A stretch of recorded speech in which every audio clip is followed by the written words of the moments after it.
चलिए अब शुरू करते हैं वी लुकअप के साथ. Now, I have already mentioned this earlier. This is one of the most powerful tools available within Microsoft Excel.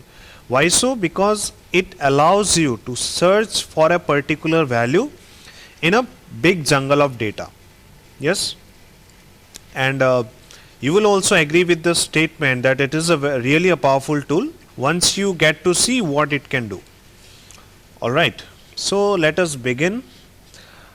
Well, the function of VLOOKUP is similar to what we have learned in HLOOKUP formula. तो जैसा हमने HLOOKUP में देखा था किसी particular value को ढूंढना and उसके अगेंस्ट में जो वैल्यू है उसको रिटर्न करना, that is the same thing that VLOOKUP is going to do.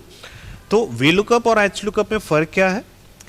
In case of HLOOKUP हम एक हॉरिजॉन्टल डेटा सेट पर हम किसी डेटा को सर्च कर रहे थे. VLOOKUP के केस में it is going to look for a value in a vertical data set. ठीक है, and this is why VLOOKUP is more popular than HLOOKUP, because horizontal data set आपको ज़्यादा प्रैक्टिकली देखने को नहीं मिलता है. जो भी लंबी लंबी लिस्ट होती हैं वो सब वर्टिकली निकल के आती हैं एंड उसी में आपको VLOOKUP का ज़्यादा यूज़ करना पड़ता है. That is why VLOOKUP is more popular I can say than HLOOKUP. Okay, V here stands for vertical. So चलिए let us see how can we use this in this particular data set. हमारे पास यहाँ एक sales data given है जिसमें we have row ID which is nothing but the sequence serial number. We have some order IDs, category, product name, sales amount, quantity, discount and profit. Okay, तो ये एक काफ़ी बड़ा डेटा है. हमें अब क्या करना है? We have to look for these order IDs. हमें इन सभी ऑर्डर आईडीज के अगेंस्ट में कितना सेल्स हुआ है, what is the sales amount that we have to look for. Okay, so let us start using the formula. Give an equal sign, VLOOKUP, press tab. Now the syntax that have come up, you already know this, we are already familiar with this kind of syntax while using the HLOOKUP. Yes, so similar syntax है. पहले हमें क्या चाहिए? Lookup value. तो lookup value मतलब हमें क्या ढूंढना है? हमें ढूंढना है इस ऑर्डर आईडी को. यस, तो आप इसको सिलेक्ट कर लीजिए. कॉमा, टेबल एरे कहाँ ढूंढना है इसको? इस पूरे डेटा सेट में. Yes, so now there is a catch here. इस डेटा सेट को सिलेक्ट करते वक्त हमें ये ध्यान रखना है कि जिस वैल्यू को आपको ढूंढना है, हमें ऑर्डर आईडी को ढूंढना है, right? This should be in the first column of your data set. जिस वैल्यू को आपको ढूंढना है वो आपके सिलेक्शन का सबसे पहला कॉलम होना चाहिए. दैट इज, अगर मैं रो आईडी से सिलेक्शन करता हूं इस पूरे टेबल को, then this will give me a wrong input, और I can say this will not be able to find the result only. तो इसीलिए इससे ध्यान रखें कि आपको ऑर्डर आईडी से आपका सिलेक्शन स्टार्ट करना है. Now this kind of restriction was not there in while discussing HLOOKUP. In fact उस केस में भी ये रेस्ट्रिक्शन है, but we have not discussed this kind of restriction there because HLOOKUP में हम कहाँ पर सर्च करते हैं किसी वैल्यू को? On the top row, right? एक हॉरिजॉन्टल डेटा सेट है तो उसमें हम टॉप रो में जो भी हेडिंग्स गिवन है उसमें हम डेटा को सर्च करते हैं.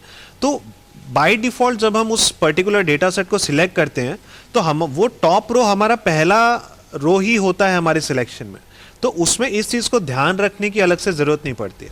But while VLOOKUP there can be multiple columns and ज़रूरी नहीं है कि जिस वैल्यू को आप सर्च कर रहे हैं वो हमेशा पहले कॉलम पर ही हो.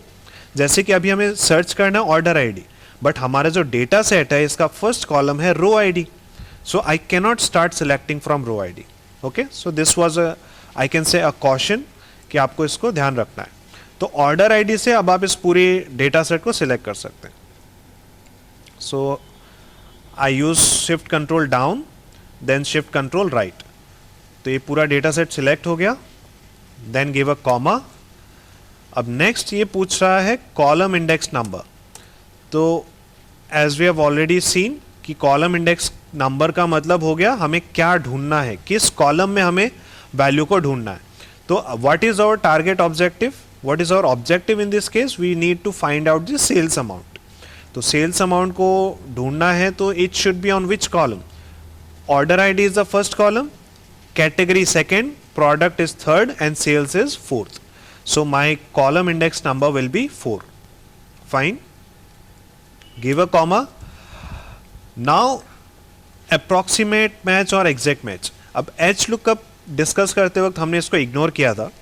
Well, in this case we are going to discuss, we are going to go to the details what exactly these two mean. तो अभी यहाँ पर देखिए क्या सिनारियो है हमारे सामने. What is the circumstance that we need to look up for order IDs? Yes, and order IDs what? Are what? These are numbers. तो अभी मुझे सर्च करना है यहाँ पर 57. So अभी नंबर्स के केस में if I do not give an exact match, अगर मैं एक अप्रोक्सीमेट मैच करूं तो 57 के सामने तो फिर 55 भी हो सकता है, 58 भी हो सकता है, 60 भी हो सकता है. Yes, so in this case if I choose approximate match तो हो सकता है जो रिजल्ट आए वो एप्रोप्रिएट नहीं आए, वो एग्जैक्ट नहीं आए. बिकॉज अप्रोक्सीमेट मतलब तो उसके आसपास का कोई भी वैल्यू हो तो वो चलेगा, राइट? सो जब भी आप नंबर्स के साथ डील कर रहे हैं specifically in this kind of situation, तो आपको हमेशा एग्जैक्ट मैच को फॉलो करना है. अब अप्रोक्सीमेट मैच का एग्जांपल क्या हो सकता है, उसको हम ये एक्सरसाइज कंप्लीट करने के बाद अलग से टेकअप करते हैं. ओके, तो अभी के लिए आप ये समझ गए हैं कि यहाँ पे एग्जैक्ट मैच लेना क्यों जरूरी है. Because 57 I have to look for this value exactly, इसके आसपास नहीं ढूंढना है हमें. So let us go with false और एग्जैक्ट मैच. आप फॉल्स के लिए 0 भी टाइप कर सकते हैं, ट्रू के लिए 1 भी टाइप कर सकते हैं. So this time we need to go with false या फिर exact match. So I have type 0, close the bracket, we are done with the formula. But before pressing enter इस कुछ सेल्स को आपको फिक्स करना ज़रूरी है. जो आपका डेटा सिलेक्शन है इसको आप फिक्स कर लीजिए so that will be able to copy and paste it further. तो हमने इसको फ्रीज कर लिया, बाकी सब चीज़ें ठीक है, no problem. Press enter. So what is the answer that we get? 907.15. तो अब इस डेटा सेट में अगर मैं 57 को सर्च करता हूँ, 57, and if I find then I see that 57 के अगेंस्ट में दिस वैल्यू इज 907.15. तो I am getting the correct answer, right? चलिए, ये आंसर ठीक है. तो अब इसको हम कॉपी एंड पेस्ट कर लेते हैं for all these cells. And when I paste it तो I guess all these are okay, but मेरा टोटल करेक्टली नहीं आ रहा है because there are these values here 100, 101 and 102 जिसके अगेंस्ट में it is showing that it is not available. So let us check out कि क्या ऑर्डर आईडी में 100 अवेलेबल है या नहीं. So if I go and look for 100, then it cannot find this value. इसका मतलब ये तीनों ऑर्डर आईडी जो हमने मेंशन किया है, this is not present in our data set. Okay? So in this case, अब इसका कुछ तो उपाय करना पड़ेगा because इसकी वजह से हमारा जो टोटल है वो खराब हो रहा है. So let us go and fix this while using the VLOOKUP formula. हम यहाँ पे if condition लगाते हैं that if there is any error in the result, then it should show a blank cell, and for that we are going to use if error formula. Okay, so if error type कीजिए VLOOKUP से just पहले, press tab, वो value को automatically accept कर लेगा. जो भी आपने VLOOKUP फॉर्मूला में लिखा है that is our value, and comma के बाद it is asking value if error, that if this formula, if this VLOOKUP formula gives an error value, तो आपको क्या शो करना है. तो उसके लिए आप यहाँ पर या तो ब्लैंक सेल रख सकते हैं, और in this case I would like to show not found, because उस केस में रीडर को समझ में आएगा कि एग्जैक्टली प्रॉब्लम क्या है. तो हम इन्वर्टेड कॉमास में टेक्स्ट को लिखेंगे not found, close the inverted comma and close the bracket. तो हमने VLOOKUP के साथ if error फॉर्मूला यूज कर लिया and press enter. And now you can copy and paste this, shift control down, press enter, and this time सभी values okay हैं, and only in case of these 3 order IDs I am getting this not found because ये values नहीं है यहाँ पर. And you will notice that now this sum formula is taking the total accurately without any issues. Okay, so this is how we use the VLOOKUP formula in a general scenario. But again, what we have seen in case of HLOOKUP value, कि we never want to keep any value as a hard coded figure in our formula, है ना. किसी भी formula को अगर आपको dynamic बनाना है तो उसमें कोई भी हार्ड कोडेड वैल्यू नहीं होनी चाहिए, मतलब डायरेक्टली कोई कांस्टेंट वैल्यू एंटर नहीं करनी चाहिए. तो हमें क्या करना है, यू नो दिस ऑलरेडी, कि इस हार्ड कोडेड फिगर को हम कैसे रिप्लेस कर सकते हैं with the help of match formula, right. So on this column on the right we are going to use the same formula, VLOOKUP formula, but using match. So you know this already, so you can go ahead and try it on your own. I'm doing it at a little lower pace, at a little slower pace.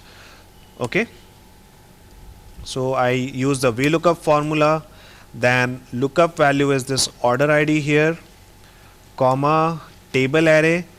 This has to be the first order ID, shift control down, shift control right. Then I'll use function F4 to freeze my data set, comma, column index number. यहाँ पे हमें match formula use करना है, match, press tab. It is asking for the lookup value. अब match में हमें क्या ढूंढना है, किसको match कराना है किससे, हमें ढूंढना है सेल्स कहाँ पर मिलेगा on this top row, right. तो हमें ढूंढना है सेल्स को, इसको फिक्स कर लीजिए, function F4, comma, lookup array. What is the lookup array, this entire रो.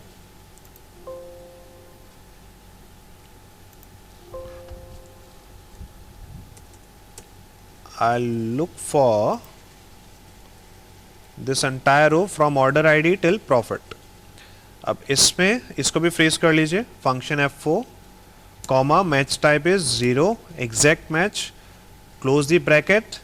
हमारा मैच फॉर्मूला कंप्लीट हो गया, give a comma, then again we need to give an exact match, so 0, close the bracket, and again if error formula हमने use नहीं किया, सो VLOOKUP के पहले आके वापस इफ एरर यूज करेंगे. If error, press tab, and on the last give a comma, and we can specify not found.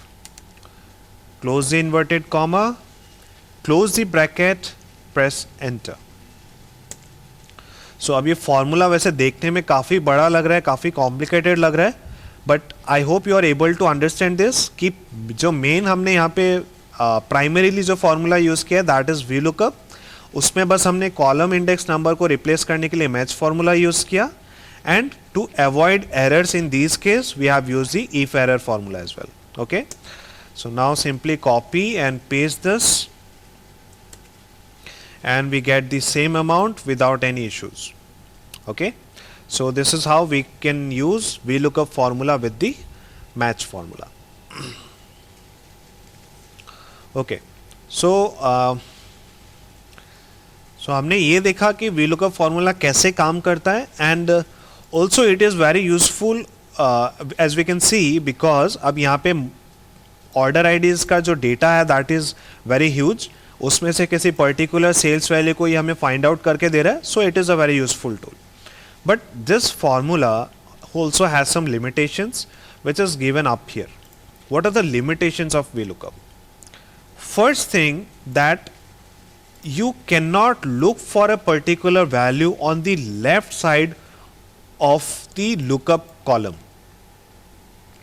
Simple words में, अभी जो हमारे सामने एक्सरसाइज था उसमें हमने क्या किया, we have looked for a particular order ID, and उस order ID के अगेंस्ट में सेल्स अमाउंट कितना है वो हमने सर्च किया.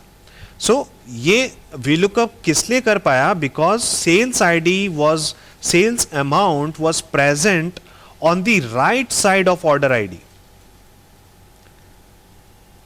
अगर ये सेल्स अमाउंट ऑर्डर आईडी के लेफ्ट साइड पर होता तो एक VLOOKUP फॉर्मूला इसको नहीं ढूंढ पाता.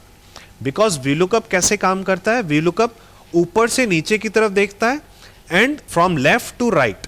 ऊपर से नीचे and left to right, right to left नहीं जा सकता, ठीक है।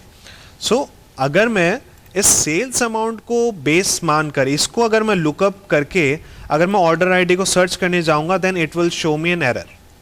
Okay, if you do not, if you want me to give a demo, then let me show you. हम VLOOKUP फॉर्मूला यूज करते हैं and for this cells amount I want on this table array. अब सबसे पहले बात तो ये table array में ही आपका झोल हो जाएगा। देखिए जो गलती होती है ना, VLOOKUP ये फॉर्मूला को क्यों नहीं रिजल्ट क्यों नहीं दे पाएगा, is because of this table array. Because table array के केस में मैंने क्राइटेरिया क्या बताया, it should start from the column where your lookup value is placed. जहां पर अगर आप सेल्स सर्च कर रहे हैं तो cells should be your first column. Yes, तो अब सेल्स को अगर फर्स्ट कॉलम बनाना है तो मुझे अपना डेटा सेट को यहां से सिलेक्ट करना पड़ेगा and on the right side. अब अगर मैं ऑन दी लेफ्ट साइड अगर सिलेक्ट कर लेता हूं तो order ID will become my first column. So cells अब फर्स्ट कॉलम रहा ही नहीं, इसीलिए VLOOKUP इसको फेच नहीं कर पाएगा। But anyways late me show you. चलिए पूरा डेटा सेट को सिलेक्ट नहीं करता, just if I select only this portion only, तो भी तो कुछ वैल्यू शो करना चाहिए, राइट? बिकॉज 907.5 इज कवर्ड, तो इसको रिजल्ट तो शो करना चाहिए। Comma, column index number. अब आप क्या देंगे, आपको क्या सर्च करना है? लेट्स से हमें प्रोडक्ट नेम सर्च करना है या फिर कैटेगरी सर्च करना है। तो कैटेगरी के लिए मैं यहाँ पे क्या प्रेस करूँ, 2 प्रेस कर लेता हूँ because it is the second column. Now give a comma, 0, close the bracket and press enter. So it says not available because ये right से left search नहीं कर सकता. So this is one limitation of VLOOKUP formula, okay, that it cannot look on the left side. If you take a look on this order IDs, you will see that ये जो 57 order ID है इसके against में और भी sales आपको मिल सकते हैं। So if I select this column and if I look for 57, then पहला आइटम तो यहाँ पर है, दैट इज 907.15। अब और अगर सर्च करें, so there is multiple order IDs with this 57 value and उसके अगेंस्ट में भी कुछ सेल्स अमाउंट है। तो VLOOKUP ने हमें कौन सी वैल्यू को फेच करके यहाँ ला कर दिया, ओनली द फर्स्ट वन। उसने अब टॉप टू बॉटम इसने सर्च करना शुरू किया, जो इसे पहली वैल्यू मिल गई उसका सामने कॉरेस्पॉन्डिंग जो भी वैल्यू मेंशन था सेल्स अमाउंट, इसने उसे कंसीडर कर लिया। सो अगर मल्टीपल वैल्यूज हैं with the same formula with the same value, तो VLOOKUP उसको कंसीडर नहीं कर पा रहा। So this is another limitation that it fails to reflect repeated values. अगर एक वैल्यू मल्टीपल टाइम्स रिपीट हो रही है, it cannot fetch you the values multiple times. It will give you only that value which is coming for the first search, for the first lookup value, okay, for the first instance only, okay. So ये दूसरी limitation है। तीसरी limitation है, it fails on multiple criteria. अब आप sales को amount को ढूंढ रहे हैं तो you can only specify one criteria, आप multiple criteria specify नहीं कर सकते, ठीक है। बिकॉज यहाँ पे अगर आप फॉर्मूला को देखेंगे तो आपको लुकअप वैल्यू में सिर्फ एक ही आइटम डालने का ऑप्शन मिलता है। आप लुकअप वैल्यू में या तो ऑर्डर आईडी डाल लीजिए या कैटेगरी डाल लीजिए या प्रोडक्ट नेम डाल लीजिए। So there is only one criteria, so that is another limitation. And last one, first column for lookup value. This is, I can say, not a limitation, but you can call it a limitation और you can call it a cautionary sign, that a caution दैट आपको ये चीज़ follow करनी पड़ती है, ठीक है। तो ये एक रेस्ट्रिक्शन बोल सकते हैं या एक लिमिटेशन बोल सकते हैं, what ever you feel okay. तो चलिए ये कुछ लिमिटेशंस हमने देखा। अब इसी को ओवरकम हम कर सकते हैं। अब VLOOKUP की कुछ लिमिटेशंस को हम ओवरकम कर सकते हैं using the DGET formula. Now this is why I have kept this DGET formula just along the right side of VLOOKUP formula and on the same sheet of course.